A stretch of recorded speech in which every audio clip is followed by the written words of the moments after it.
பாளையத்தம்மன் என்றும் இந்த அம்மன் அழைக்கப்படுகிறார். இந்த ஆலயத்தை கேள்விப்பட்டிராத அன்பர்கள் வெகு குறைவு. ஒவ்வொரு தெய்வத்திற்கும் ஒரு தலபுராணம் உண்டல்லவா? இந்த அன்னையின் கதையை பார்ப்போமா?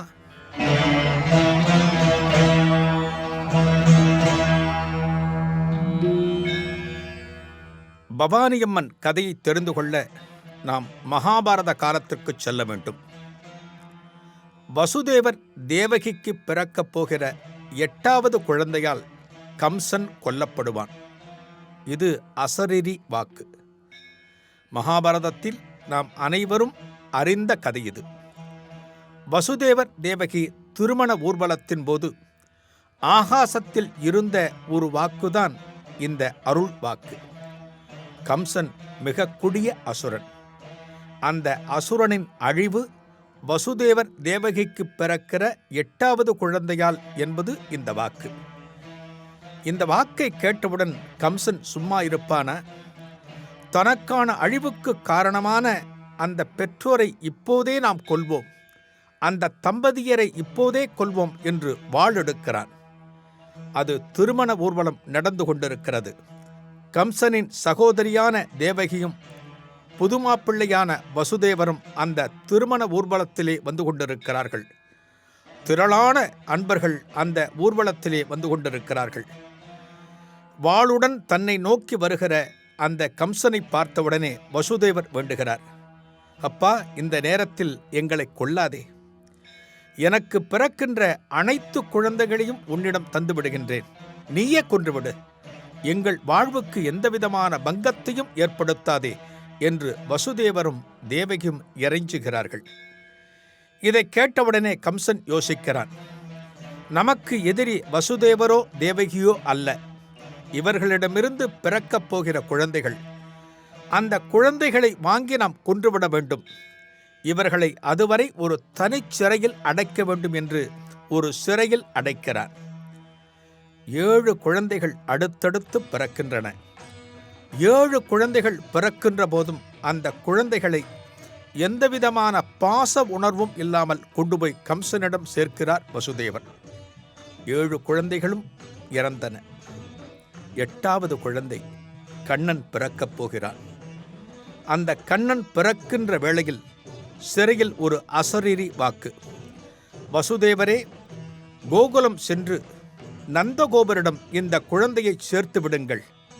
அங்கே தற்போது பிறந்திருக்கின்ற பெண் குழந்தையை இங்கே கொண்டு வாருங்கள் என்பது அசரீரி வாக்கு.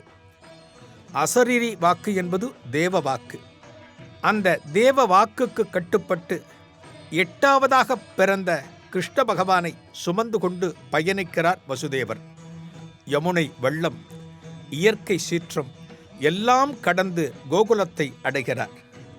அங்கு நந்தகோபர் யசோதைக்கு பிறந்த மாயா என்கிற பெண் சிசுவை பெற்றுக்கொண்டு இந்த கிருஷ்ண பரமாத்மாவை அங்கே ஒப்படைக்கிறார். மாயா என்கிற மாயா தேவியுடன் பயணித்து மீண்டும் சிறைக்கு வருகிறார். இந்த குழந்தை தனக்கு பிறந்த 8வது குழந்தை என்று கம்சனிடம் ஒப்படைக்கிறார். உண்மையிலேயே வசுதேவர் தேவகிக்கு பிறந்த 8வது குழந்தை நந்தகோபரிடம் சென்று விட்டது. அதாவது கிருஷ்ண பரமாத்மா. அவர்களுக்கு பிறந்த மாயாதேவி, மாயா என்கிற மாயாதேவி இங்கே வந்துவிட்டாள். இந்த குழந்தையை கம்சன் பெற்றுக்கொண்டவுடன் ஆர்ப்பரிக்கிறான், அட்டகாசமாகச் சிரிக்கிறான். 8வதாக பிறந்த நீதான் என்னை கொல்லப் போகிறாயா என்று எக்காலமாகச் சிரித்துவிட்டு அந்த குழந்தையை தூக்கி ஆகாசத்தில் வீசுகிறான். அடுத்த கணம் அந்த குழந்தையானது பெரும் சிரிப்பு சிரித்து, அடே மடையா, உன்னை கொல்லப்போகிற 8வது குழந்தை தற்போது கோகுலத்திற்கு சென்று விட்டது என்று சொல்லிவிட்டு அந்த பெண் சிசுவானது அங்கிருந்து நேராக வந்த இடம் பெரிய பாளையம். இப்போது புரிகிறதா? பெரிய பாளையத்திலே பவானி அம்மனாக குடிகொண்டிருப்பது சாட்சாத் துர்காதேவி, அதாவது கிருஷ்ண பரமாத்மாவின் தங்கை. அங்கிருந்து புறப்பட்டு பெரியபாளையத்தில் குடிகொண்ட அந்த நாயகிதான் இன்றும் தன்னை தேடி வருகின்ற பக்தர்களுக்கு அருளி வருகிறாள். இந்த உலகம் முழுக்க பிரபலமாக விளங்குகிறாள். பவானி அம்மன் பல காலம் வரை ஒரு புற்றில் குடிகொண்டிருக்கிறாள். ஆதி காலத்தில் புற்றுமேடாக இந்த இடமானது காணப்பட்டது. எந்த காலத்தில் தான் வெளிப்பட வேண்டும் என்பதை அறியாதவளா பவானி? அத்தகைய ஒரு லீலையையும் ஒரு திருவிளையாடலையும் நிகழ்த்துகிறாள் பவானி அம்மன். அதாவது அம்மன் வெளிவர வேண்டிய காலம் அது. என்ன திருவிளையாடல்? ஆந்திராவில் வசித்த ஒரு குறிப்பிட்ட சமூகத்தினர் வளையல் வியாபாரம் செய்யக்கூடியவர்கள். அவர்கள் வளையல் மூட்டையை சுமந்து கொண்டு இப்போது இருக்கிற தமிழக பகுதிக்கு வந்து வியாபாரம் செய்துவிட்டு ஆந்திராவிற்கு திரும்புவது வழக்கம். அந்த காலத்திலே, அதாவது பல காலத்திற்கு முன்னால், ஒரு 30-40 வருடங்களுக்கு முன்னால், நமது இல்லங்களில் வளையல் தொடர்பான ஏதேனும் விழா என்றால் வளையல்காரர்களை இல்லத்திற்கு அழைப்போம். அவர்கள்தான் வளையல்களை அடுக்குவார்கள். அந்த வளையல்களை அடுக்கிவிட்டு மங்களப் பொருட்களான குங்குமம், மஞ்சள் போன்றவற்றை தருவார்கள். அவர்களுக்கும் என்ன தேவையோ அதை கொடுத்து அனுப்புவது வழக்கம். அத்தகைய வியாபாரிகள்தான் ஆந்திராவில் வசித்தவர்கள். சுமார் 300 வருடங்களுக்கு முன்னால் தமிழகம் வந்து வியாபாரத்தை முடித்துவிட்டு ஆந்திராவிற்கு திரும்பிக் கொண்டிருக்கிறார். பெரியபாளையம் பகுதியை கடக்கின்ற போது மதிய நேரம் என்பதால் சற்று ஓய்வெடுக்கலாம் என்று ஓரிடத்தில் அமர்கிறார். அந்த இடத்திலேதான் அருகில் புற்றானது காணப்படுகிறது. அதாவது பவானியம்மன் குடிகொண்டிருக்கக்கூடிய புற்று. தனது மதிய உணவை அங்கே முடித்துவிட்டு சற்று நேரம் ஓய்வெடுக்கிறார். ஓய்வுக்கு பின்னால் ஊருக்கு கிளம்பலாம் என்று எழுகிற போது தன் வளையல் மூட்டையை தேடுகிறார். ஆனால் அந்த வளையல் மூட்டை காணவில்லை. இந்த மூட்டை எங்கே போயிருக்கும் என்று சுற்றுமுற்றும் தேடுகிறார். எங்கு பார்த்தாலும் வளையல் மூட்டை காணவில்லை. அப்போதுதான் அருகே இருக்கக்கூடிய பாம்பு புற்றை பார்க்கிறார். அந்த புற்றை பார்த்தவுடனே ஒருவேளை இந்த புற்றுக்குள் அந்த வளையல் மூட்டை விழுந்திருக்குமோ என்கிற சந்தேகத்தோடு எட்டி பார்க்கிறார். உள்ளே பார்த்தால் அது உண்மையாகிவிட்டது. வளையல் மூட்டை பாம்பு புற்றுக்குள் காணப்படுகிறது. இத்தனை பெரிய புற்றுக்குள் இந்த வளையல் மூட்டை எப்படி போகியிருக்கும் என்கிற யோசனையோடு ஒருவேளை எவரேனும் உள்ளே போட்டிருக்கலாம் என்று நினைத்து கொண்டு அருகில் இருந்து ஒரு கம்பை எடுக்கிறார். அந்த கம்பின் மூலம் இந்த மூட்டையை மெல்ல வெளியே எடுக்கலாம் என்று முயற்சிக்கிறார். எத்தனை பிரயத்தனப்பட்டும் அந்த வளையல் மூட்டையை எடுக்க முடியவில்லை. நேரமாக ஊர் நினைவும் வர, பரவாயில்லை, இந்த மூட்டை இங்கேயே இருக்கட்டும் என்று விட்டுவிட்டு ஊருக்கு திரும்புகிறார். அன்றைய தினம் இரவு இந்த வியாபாரியின் கனவில் அம்மன் தோன்றுகிறாள். நான் தான் பவானி வந்துள்ளேன். நான் குடிகொண்டிருக்கிற புற்று அந்த பாம்பு புற்று. அந்த புற்றிலேதான் உனது வளையல் மூட்டையானது காணப்படுகிறது. நான் தான் அந்த மூட்டையை என்னுடன் சேர்த்து கொண்டேன். ஊர் மக்களிடம் சொல்லி அந்த புற்றை இடித்துவிட்டு எனது சுயம்பு திருமேனிக்கு ஒரு கோவில் எழுப்பு. அந்த கோவிலை அனைவரும் வழிபடுங்கள்.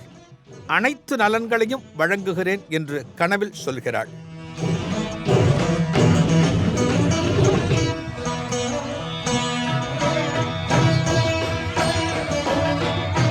அடுத்த நாள் காலையே அங்கிருந்து புறப்பட்டு பெரியபாளையம் வருகிறார் வளையல் வியாபாரி. தான் கண்ட கனவு பற்றி ஊர் மக்களிடம் சொல்கிறார். அந்த மக்கள் அனைவருக்கும் ஆச்சரியம். அந்த பாம்பு புற்றுக்குள் குடிகொண்டிருப்பவள் பவானி அம்மனா என்று ஆச்சரியப்பட்டு தங்களை நல்வழிப்படுத்த ஒரு அம்மன் ஆலயம் அமையப் போகிறதே என்கிற சந்தோஷத்தில் வியாபாரியின் சொல்லுக்கு அனைவரும் உடன்படுகிறார்கள். அனைவரும் சேர்ந்து அந்த பாம்பு புற்றை இடிக்கிறார்கள். ஒரு கடப்பாரை கொண்டு அந்த பாம்பு புற்றை இடிக்க முற்படுகிற போது ஏதோ ஒரு இடத்தில் நங் என்று சத்தம் கேட்கிறது. என்ன சத்தம் இதுவாக இருக்கும் என்று மண் துகள்களை அப்புறப்படுத்திவிட்டு பார்த்தால் அந்த சுயம்பு திருமேனி விக்கிரகம் காணப்படுகிறது. ஆஹா, பவானியம்மன் தலையில் இந்த கடப்பாரை பட்டுவிட்டதே என்று பார்க்கிற போது அங்கிருந்து இரத்தம் பேரிடுகிறது. அந்த இரத்தத்தை அப்புறப்படுத்த மஞ்சள் மற்றும் குங்குமத்தில் நீர் விட்டு கலந்து அதை அம்மன் தலையில் தடவுகிறார்கள், அதாவது சிரசிலே பூசுகிறார்கள். அதன் பிறகு இரத்தமானது கட்டுப்படுகிறது. இப்படித்தான் சுயம்பு திருமேனியாக அமைந்துள்ள பவானியம்மன் வெளிப்பட்டு வெகு சாதாரணமான கோயில். ஒரே ஒரு மண்டபம் மட்டுமே காணப்பட்டது. பல வருடங்களுக்கு முன்பு வரை ஒரே ஒரு மண்டபத்துடன் காட்சி தந்த பெரியபாளையத்தம்மன் இன்றைக்கு நாம் தரிசித்தால் அந்த ஆலயத்தின் வளர்ச்சி அசுர வளர்ச்சி. எல்லாவற்றுக்கும் என்ன காரணம்? இந்த பவானியம்மனின் சக்தி பலருக்கும் தெரிய வர, பல்வேறு இடங்களுக்கும் பரவ பரவ இந்த அம்மன் ஆலயத்திற்கு இன்றைக்கு லட்சக்கணக்கான பக்தர்கள் வந்து செல்கிறார்கள்.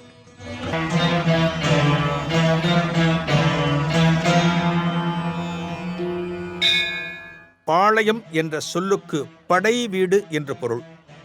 பெரிய பாளையம் என்றால் பெரிய படை வீடு, அதாவது நம்மையெல்லாம் காப்பதற்காக வந்தருளிய படை வீடு என்று கொள்ளலாம்.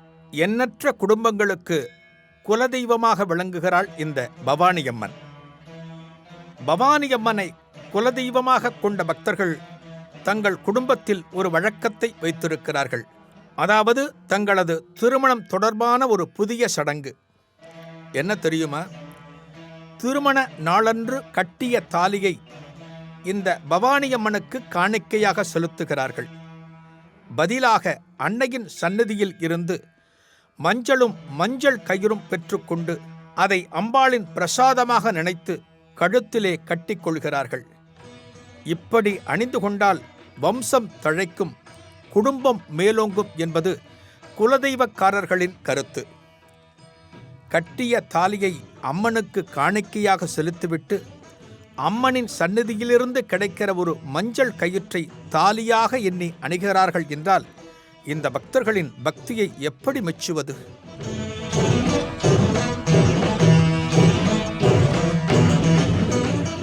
எண்ணற்ற மீனவ பெண்களின் தாயாகவும் இந்த பவானியம்மன் போற்றப்படுகிறாள்.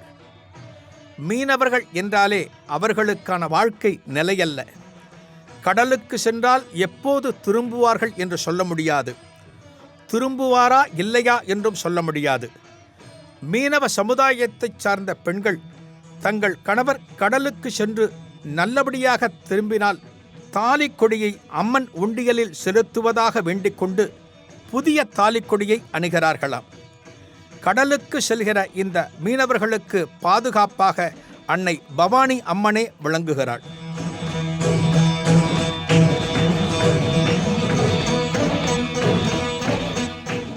கருவறையில் அன்னையின் அருகே தலை மட்டும் கொண்ட ரேணுகாதேவி, கிருஷ்ண பகவான், நாகர் போன்ற தெய்வங்களையும் நாம் தரிசிக்கலாம். இந்த அன்னை 4 திருக்கரங்கள் கொண்டு அருளுகிறாள். சக்தி ஆயுதம், சக்கராயுதம், சங்கு, அமுத கலசம் ஆகியவையே அந்த 4. இந்த சுயம்பு திருமேனிக்கு வெள்ளிக்கவசம் சார்த்துகிறார்கள். அந்த வெள்ளிக்கவசத்தை நீக்கி பார்த்தால் சுயம்பு திருமேனியின் உச்சியில் கடப்பாறை மூலம் பட்ட வடுவானது இன்றைக்கும் காண முடியும்.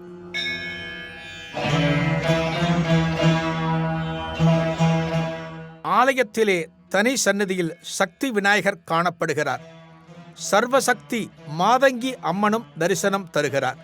வெளிப்பிரகாரத்தில் ஸ்ரீ சுப்பிரமணியர், ஸ்ரீனிவாச பெருமாள், மகாலட்சுமி, ஆஞ்சநேயர், ஸ்ரீ பரசுராமர் போன்ற தெய்வ திருமேனிகளையும் தரிசிக்க முடிகிறது.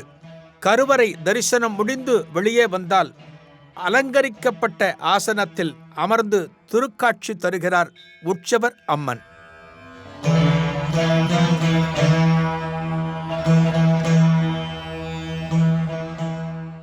இந்த ஆலயத்திலே அம்மனின் பிரசாதமாக பக்தர்களுக்கு வழங்கப்படுவது குங்குமம், தவிர தீர்த்தம்.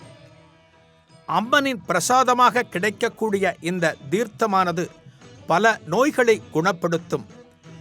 எத்தகைய உடல்நிலையால் பாதிக்கப்பட்டிருந்தாலும் இந்த அன்னையின் தீர்த்தம் அனைத்தையும் குணமாக்கிவிடும் என்கிற நம்பிக்கை இந்த பகுதியைச் சேர்ந்த பெண்களுக்கு இருக்கிறது.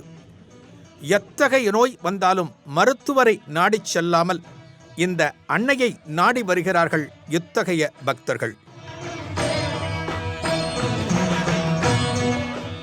உடல் நலம் தொடர்பான எல்லா பிரார்த்தனைகளும் இந்த ஆலயத்தில் நிறைவேறுகின்றன.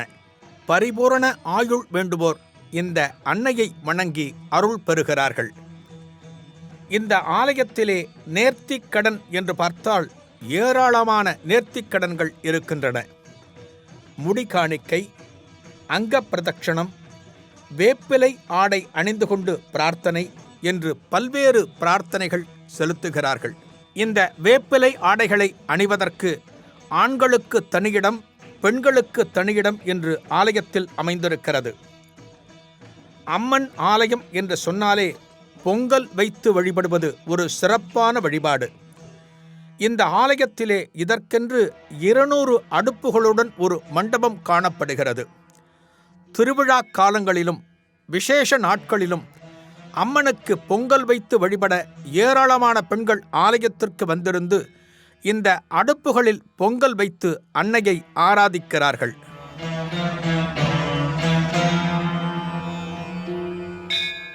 வயிற்று வலியால் பாதிக்கப்பட்டவர்கள் இந்த ஆலயத்திலே மல்லாக்கப்படுத்து தங்கள் வயிற்றிலே மாவிளக்கை ஏற்றி வைத்து அம்மனை வழிபடுகிறார்கள்.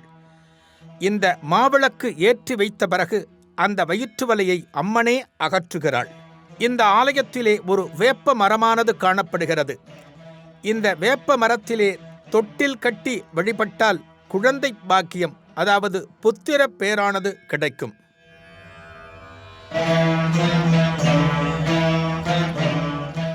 திருமணம் ஆகாத பெண்கள் திருமணம் ஆக வேண்டி இந்த ஆலயத்திற்கு வந்திருந்து பவானி அம்மனை வழிபடுகிறார்கள்.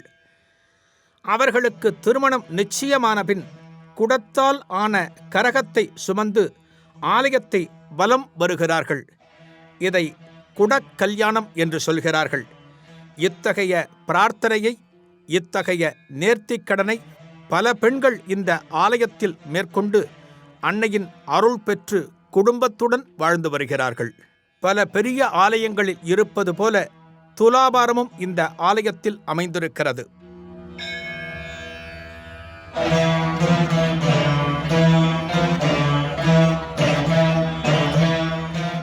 அம்மனிடம் வைத்த பிரார்த்தனை நிறைவேறிய பின் துலாபாரம் செலுத்த விரும்புவோர் நாணயம், அரிசி, சர்க்கரை, வெல்லம் போன்றவற்றை வழங்கி அம்மனை ஆராதிக்கிறார்கள்.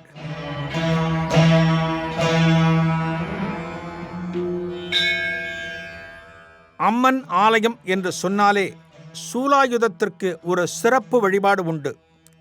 இந்த ஆலயத்திலே பவானியம்மன் கருவறைக்கு முன்னால் இருக்கின்ற சக்தி சூலத்திற்கு சிறப்பான வழிபாடுகளை செய்கிறார்கள் பெண் பக்தர்கள். இந்த வழிபாட்டின் மூலம் தங்களுக்கு வருகிற எந்த ஒரு கொடுமையையும் எந்த ஒரு வியாதியையும் பவானியம்மனே அகற்றுவாள் என்கிற நம்பிக்கை பக்தர்களுக்கு இருக்கிறது.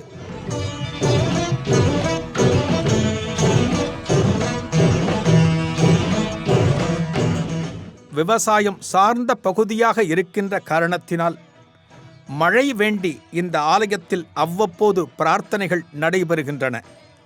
காலரா, வைசூரி போன்ற வியாதிகள் தங்களை தாக்காமல் இருப்பதற்காக இந்த அன்னையை காவல் காக்கும் அன்னையாக வணங்குகிறார்கள்.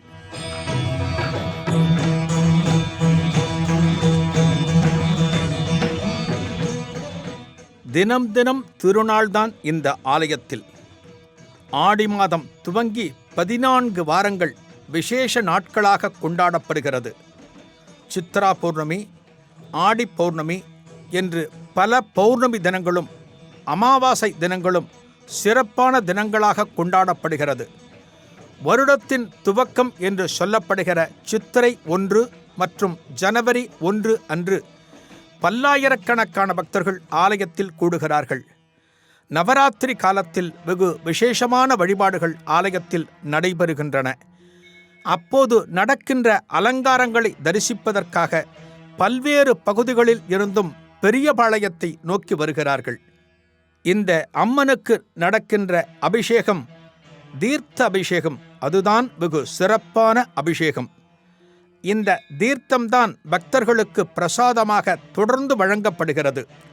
காலை 8 மணி, நண்பகல் 11 மணி, மாலை 5 மணி என்று ஒவ்வொரு தினமும் 3 வேளைகளில் இந்த தீர்த்த அபிஷேகம் நடக்கிறது. தங்களது குடும்பத்திலே இருக்கின்ற பிரச்சனைகள் அகல வேண்டும், பிணிகள் அகல வேண்டும் என்பதற்காக இந்த தீர்த்த பிரசாதம் பெற்று இல்லத்திற்கு எடுத்துச் செல்கிறார்கள்.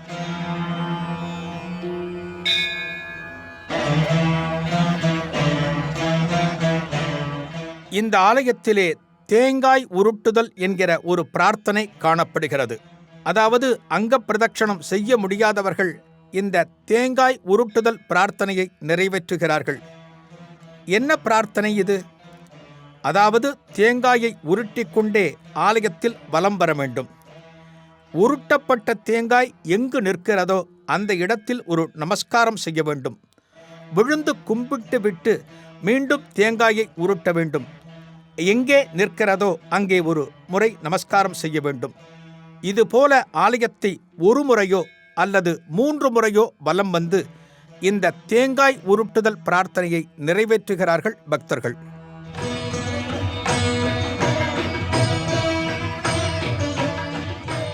கண்மூடித்தனமான பக்திதான் நம்பிக்கை. இந்த தெய்வம் காத்தருளும் என்று நம்பினால் காக்கும். காத்தருளுமா என்ற சந்தேகம் எழக்கூடாது. எந்த பிரச்சனையாக இருந்தாலும் நீதான் எல்லாமும் என்று பவானியம்மனை சரண் புகுகிறார்கள் ஆலயத்திற்கு வருகிற பக்தர்கள். நம்பினோர் காப்பாற்றப்படுகிறார்கள். நமக்கும் அந்த நம்பிக்கை வேண்டாமா? துர்காதானே பவானியாக விற்றிருக்கிறாள். காக்கும் அன்னை அல்லவா அந்த துர்க்கை? காலங்களை கடந்தும் காக்கிறாள், இன்னமும் காப்பாற்றுவாள். அன்னையை நம்புவோம், அருள் பெறுவோம்.